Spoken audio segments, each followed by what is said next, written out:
তুমি একটু সাইডে হওয়া ঠিক আছে। আচ্ছা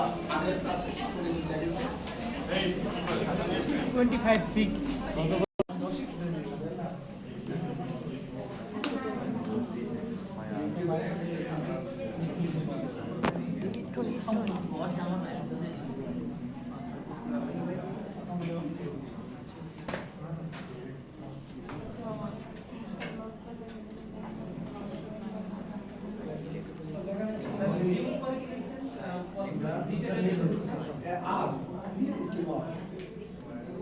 স্যার ফাংশনের আগে এটি কি লিখছেন sir?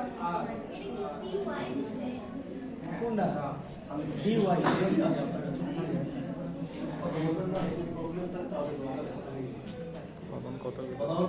G sir. An equation of the form dy dx plus py equal q যেখানে p এবং q হচ্ছে ফাংশন অফ x only অথবা constant is called linear differential equation। মনে রাখবেন লিনিয়ারের ক্ষেত্রে dy dx এবং y এই দুটো টার্ম হচ্ছে ফিক্সড টার্ম। যদি এই দুটো টার্ম অ্যাবসেন্ট থাকে তাহলে ওটা লিনিয়ার হবে না। যেমন আমরা একটা এক্সাম্পল দিই, suppose x square dy dx plus x cube y equal x এখানে একটা কোশ্চেন দেওয়া আছে, তো dy dx এর সাথে কোনো কিছু গুণ হয়ে আছে এখানে নেই। তো খেয়াল রাখবেন dy dx এর সাথে যে কোনো নাম্বার মাল্টিপ্লাই থাকে বা ডিভিশন থাকে ওটাকে সরাইতে হবে সেখান থেকে। মাল্টিপ্লাই ভাগ করবে না, ভাগ থাকলে গুণ করবে। এখন এখানে দেখতে পাচ্ছি dy dx এর সাথে x স্কয়ার আছে। জি স্যার। তাহলে x স্কয়ারটাকে এখান থেকে রিমুভ করতে হবে। তো রিমুভ করার প্রসেস কি, x স্কয়ার থেকে ভাগ করবে। ভাগ করলে আমরা x cube y x square x cube by x square. Finally আমরা দেখতে পারি dy dx plus xy equal x। এখন দেখেন লাস্ট যে লাইনটা এইটা আর প্রশ্নের ফরমেশন যেটা কিন্তু সেম ফরমেশন। এখানে dy dx কোনো মাল্টিপ্লাই নেই, এখানে মাল্টিপ্লাই নেই, এখানে y আছে ওখানে y আছে। জি স্যার। এখানে এটা p আর এটা হচ্ছে x p and q বলেছে কি p এবং q হতে পারে শুধুমাত্র x এর ফাংশন অথবা কনস্ট্যান্ট হতে পারে। মানে x থাকতে পারে না যদি থাকে তো অনলি x থাকবে। এই y মানে যা থাকে সেটা হচ্ছে অনলি x। এখন খেয়াল করেন এই লাইনকে যদি আমি গিভেন লাইনের সাথে কম্পেয়ার করি এটা হচ্ছে p, তাই না? জি স্যার। এই লিনিয়ারের প্রশ্নে p আইডেন্টিফাই করাটা সলভ হবে। আপনি p আইডেন্টিফাই করেছেন মানে আপনার প্রশ্নে ম্যাক্সিমাম বার হয়ে গেছে। এখন আমরা একটা ইন্টিগ্রেশন করতে চাই x two the power n dx করেছেন না? এর ফর্মুলা কি x two the power n plus 1 নিচে হবে c।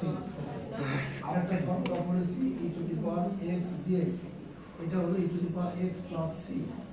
আরেকটা ফর্মুলা পড়েছি d dx x two the power n, এটা কি n x two the power n minus 1। আচ্ছা, এই টপিকের সাথে এই তিনটা ফর্মুলা লাগবে এবং এই প্রথমটা এবং এই লাস্টের ফর্মুলা যতদিন ইন্টিগ্রেশন পাবেন ডিফারেন্সিয়েশন পাবেন সব জায়গায় লাগবে।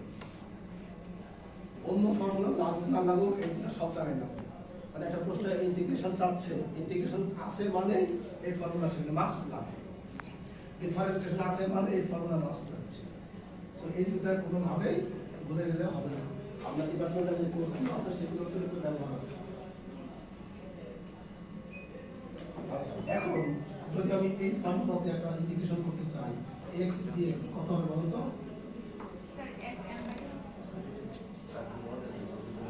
একটু খেয়াল করেন, এটা ইন্টিগ্রেশন, এটা ইন্টিগ্রেশন। জি স্যার। এখানে x এর পাওয়ার কত? 1। এখানে x এর পাওয়ার কত? n। এখানে পাওয়ারের সাথে 1 যোগ করেছি আর পুরোটাকে আমি তো সেই এটা কত হবে? x 1 plus 1 c। এখানে হাফ x। এই টার্মটা বুঝেন না কেউ আছে এখানে? না স্যার বুঝছি। সবাই ক্লিয়ার? জি স্যার। ওকে, আচ্ছা এখন ধরেন এটাকে যদি আমি দেখি হবে e to the power integration x dx কি হবে e to the power x square by 2 হবে। তাহলে আমি তো আসলে বেস অ্যাড করছি আর কিছু করি না। এই ইন্টিগ্রেশনের রেজাল্টই হয়েছে শুধু বেসটা অ্যাড করছি। এই যে বেস অ্যাড করলাম এর নাম হচ্ছে ইন্টিগ্রেটিং ফ্যাক্টর। এবং এই তিনটা প্রশ্ন লাগবে এটা। ইন্টিগ্রেটিং ফ্যাক্টরের ফর্মুলা হচ্ছে integration e to the power integration e dx একবারে মুখস্থটা আগে এর উপরে পাওয়া ইন্টিগ্রেশন তারপরে পি হবে তারপরে ডিএক্স এটার নাম হচ্ছে ইন্টিগ্রেটিং ফ্যাক্টর।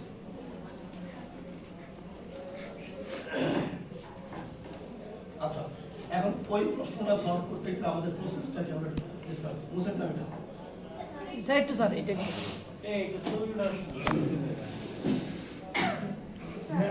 নিচে যেটা স্যার নিচে চারটা ওই যে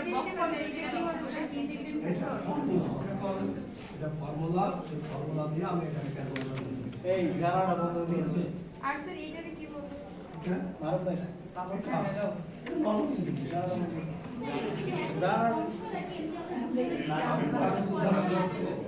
দাদা এগুলো রিপেয়ার করে দেখেন প্রশ্নের প্রিরিকুইজিট আমরা যে প্রশ্ন এখন করব এই জিনিসগুলো ওখানে অ্যাপ্লাই করব। আচ্ছা এখন ম্যাথটা আমরা ডিসকাস করি। ধরেন গিভেন প্রশ্নটা দেওয়া আছে আমাদের ফর্মুলায় dy dx plus py 1q integrating factor হচ্ছে e two the power integration p dx then multiply 1 by integrating factor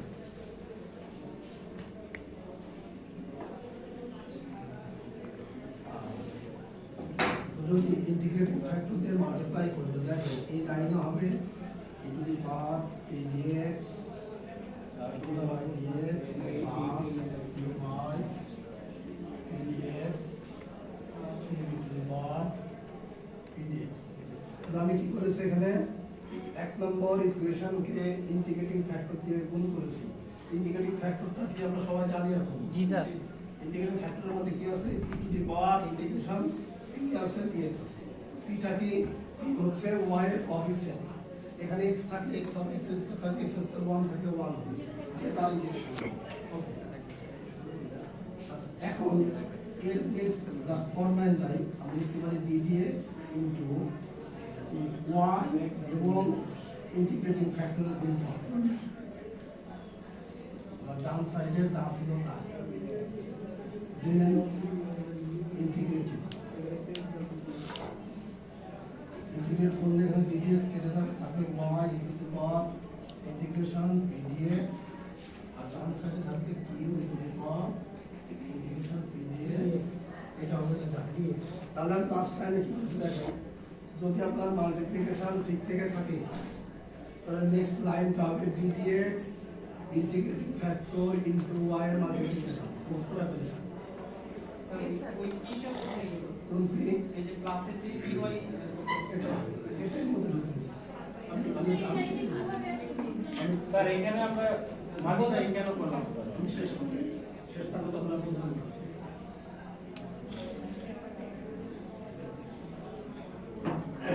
খেয়াল করেন আমরা এই লাইনে ইন্টিগ্রেটিং ফ্যাক্টরতে গুণ করেছি এই পর্যন্ত কি এত সবাই ওকে। যদি আমার মাল্টিপ্লিকেশন ঠিক থেকে থাকে অ্যান্সার হবে ddx y into integrating factor. এখন প্রশ্ন হচ্ছে এই টার্মগুলো কোথায় যাবে আপনি যদি এটাকে ইউভি ফর্মুলায় ডিফারেন্সিয়েশন করেন ইউভি ইন্টিগ্রাল জানেন না ইউভিকে ভি আর ভিকে ইউ ওই ডিফারেন্সিয়েট করলে এটা শুধু ওকে মানে আমরা ফর্মুলাকে লাস্ট কনস্ট্যান্ট করে দিয়েছি নিয়ে তারপরে ইন্টিগ্রেট করছি। কোনো প্রশ্ন আছে আপনার এখানে কোনো প্রশ্ন কারণ লাস্ট লাইনটা একবার বলেন লাস্ট আচ্ছা নেক্সটটা নিলাম ওকে এখন যখন মাল্টিপ্লাই হয়ে যাবে জি স্যার তখন সেই লাইনে ইন্টিগ্রেট করতে হবে। ইন্টিগ্রেট করলে আমরা জানি ইন্টিগ্রেশন dx অফ dx এই টার্মটা থাকলে এই রেজাল্ট হবে আমাদের মানে ডিফারেন্সিয়েশনের উপর ইন্টিগ্রেশন করলে শুধু ভেরিয়েবল আলাদা আছে, ফাংশন আলাদা আছে। এই জন্য যখন আমি এই লাইনের উপরে ইন্টিগ্রেট করছি তখন ডিএক্স থেকে বাকিটা আলাদা ঠিক আছে। আর ডান সাইডে আমি ইন্টিগ্রেশন করছি, এই যে হলো আমার ফাইনাল রেজাল্ট। এবং এতটুকু যারা বুঝবে তারা এই চ্যাপ্টার থেকে প্রশ্ন স্যার লাস্ট ইকুয়েশনটা লিখছেন, লাস্টে কি এই পাশে pdx পরে আবার dx লিখছেন? হ্যাঁ। আচ্ছা, এটা ম্যাথ করব আমি এবার একটা এক্সাম্পল বলে যাই আসলে প্রবলেম করতেছি। স্যার এই লাইনটুকু এই পাশটুকু এই যে d আছে dy dx dx মেইনলি তো হচ্ছে আমাদের এই dx টা দুই জায়গায় আসছে, তারপর হচ্ছে ওই যে dy dx টা চলে গেছে আর ওইখানে dx টা অ্যাড হয়েছে। আচ্ছা, আপনার প্রশ্নের অ্যানসারটা আপনি এক্সাম্পল দেন।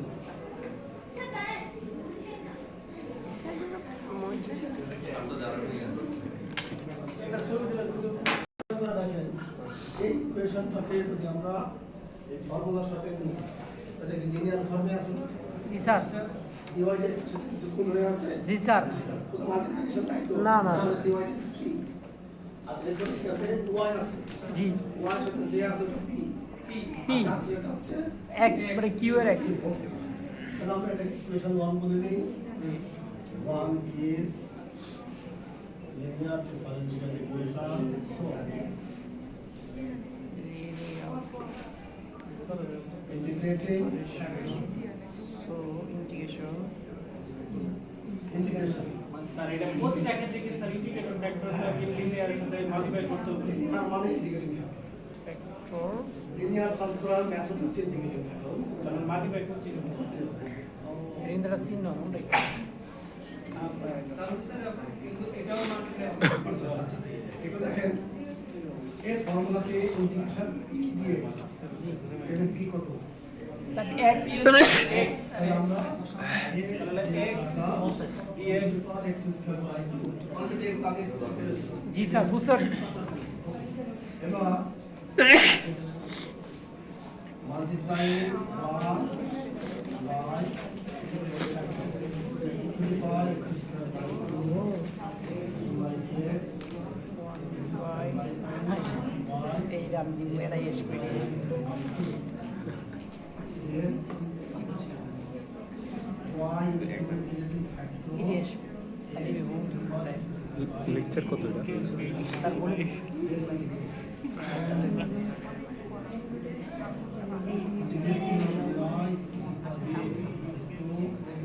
না না না না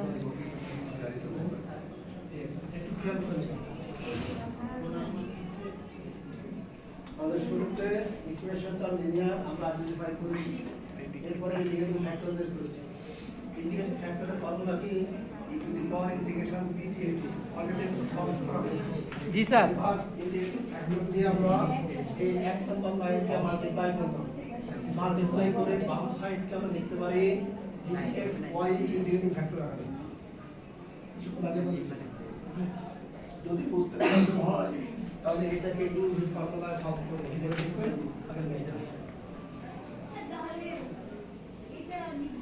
এটা লেখার নিয়ম হলো মুখস্থ নিয়ম p dx y integrating.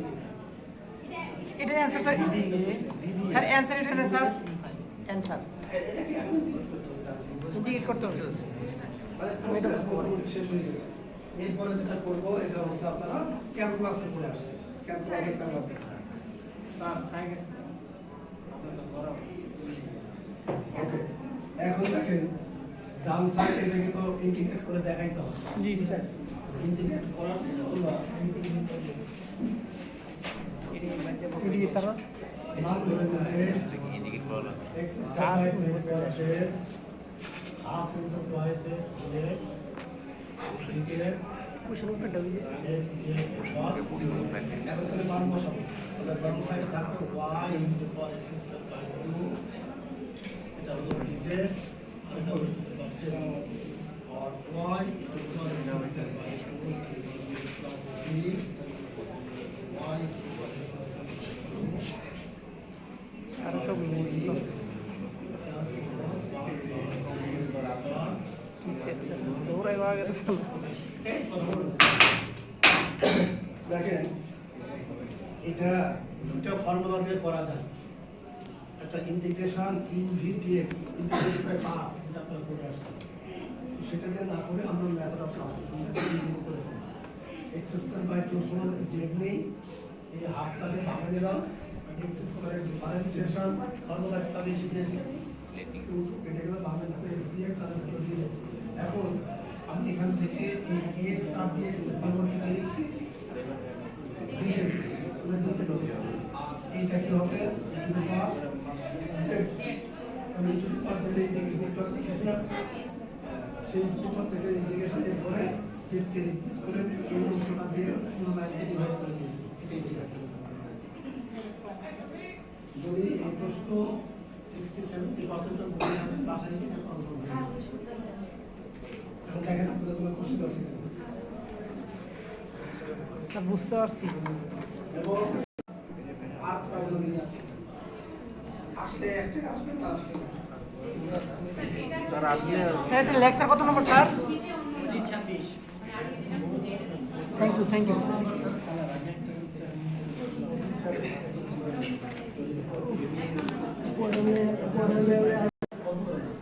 Linear থেকে প্রবলেম 1 এই একটা প্রবলেমই করবে, পরীক্ষায় থাকার সম্ভাবনা সবথেকে বেশি। আসলে কি আসবে না আসলে লিনিয়ার থেকে প্রশ্ন আসবে।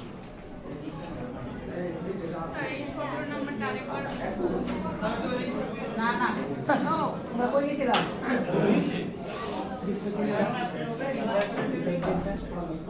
আচ্ছা একটু শেষ করে দিই।